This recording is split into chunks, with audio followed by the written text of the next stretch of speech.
And my Lord Bishop, he said I'm a presidential aspirant. Well, I'm not. I'm the candidate of PDP.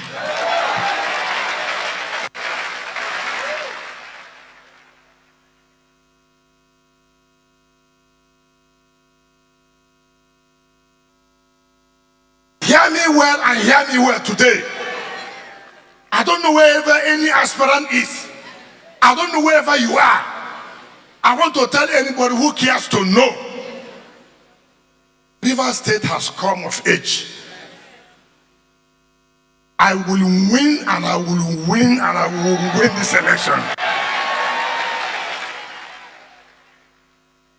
Even those of you who don't believe, it's unfortunate for you.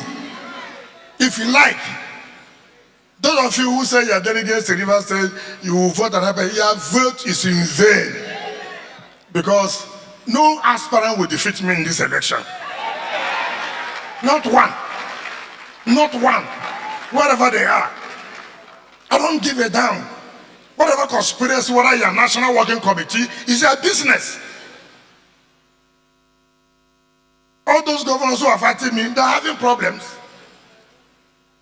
You think it's by mouth? Fight me, you fight yourself.